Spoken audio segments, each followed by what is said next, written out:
exploded as well. But for sure, these, amazing taste. I think when you try them... Cheers. Wrong kind of prawn to have raw, because we just had the river prawns. Not really, you shouldn't eat those raw, yeah. I knew he was going to say that because it's fresh water. We got parasites. Did it come from the river or... It was farm raised. You should be fine. Hey, we should be fine. We'll know within a couple of hours. Oh boy. Oh, it's coming soon. Let's talk about another type of shrimp we haven't covered yet. The carabinero. Carabinero. The carabinero. Yes. This comes from the Mediterranean, around Spain. It's one of the most expensive shrimp in the world. It's right here. I'm looking at it. This expensive delicacy is one of the world's most coveted prawns, renowned for their size and their color, which they get by feeding on pink plankton. These are actually recommended to eat raw. It's one of my favorites, this one. Here, these fancy imported shrimpies are slightly torched for 10 seconds. Do you know what makes these so expensive? It comes down to consumer demand. There's a business behind it as well. But for sure, these, amazing taste. I think when you try them, it should be part of the explanation why they're so expensive. Okay. Then the chef places it on an oyster shell and tops it with jamón ibérico, one of the finest hams in the world. Okay, so what does the foam do? It's a flavor. It's made out of a Hokkaido scallop. We make it just like a cappuccino. Just like a scallop cappuccino. I feel fancy. That's a great visual, yeah. Cheers, guys. Oh, wow. Wonderful soft texture, no stringiness, and there's oyster in there. There is. We take the oyster and we make it into an emulsion similar to a mayonnaise. Is this your own creation? It is. I like it, big fan. Can I have 12 more? For our climactic shrimp dining experience, we'll see the humble river prawn served two ways. Now, how elegant is this? Huh? So let's talk about it. First, Jasper grilled prawns. Step 1. Put a stick up its butt area and roast. Remove the shell and place it atop a bisque. Eat with caviar and an herb emulsion. Imagine if they just like boiled your body liquids and then they put your body like on top of the body liquids. That's what they've done here with the shrimp.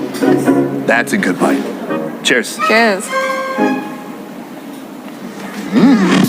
The sauce is kind of gentle, buttery, almost creamy, with plenty of that shrimpy essence in it. It's not super powerful. And you can see here, like, the shrimp is not cooked. It's still, like, you can have that firm texture still of the raw shrimp, right? I think that this kind of shrimp is just kind of a stringy shrimp. Yeah. I don't really mind it. It's fine. But overall good, yeah? I would like more of them. That's the whole point of fine dining. Yeah, I know. Something happened from the abandoned warehouse. 6 giant shrimp, and then we're here. We have 1 shrimp. Wow. Our final dish has led us here, the caramelized river prawn. This is a more Vietnamese inspiration going into this dish. Upgraded. First, making the caramel sauce. A combination of sugar and vegetables, along with fish sauce and soy sauce, begin to cook down.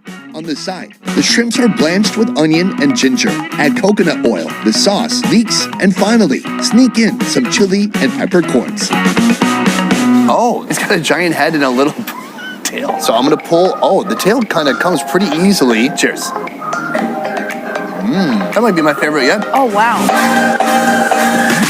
So to me, that tastes much more traditionally shrimpy. Great dense, bouncy texture, cooked all the way through. Very satisfying. Great comfort food. I don't know if it's supposed to be. Well, do you feel comforted? Yeah, like, it's like warm. When you eat it together with rice, I think, yeah, like a family vibe, I would say. Right, a good sharing food if you had more meat to share.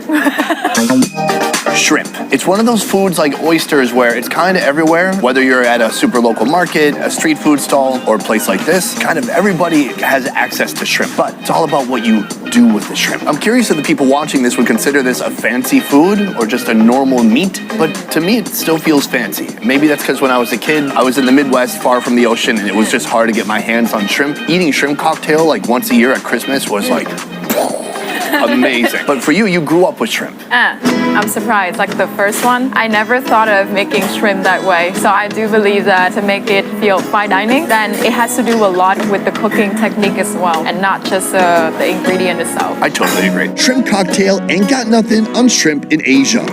Once you get outside boring old traditional shrimp, there's a world of possibilities you never knew existed.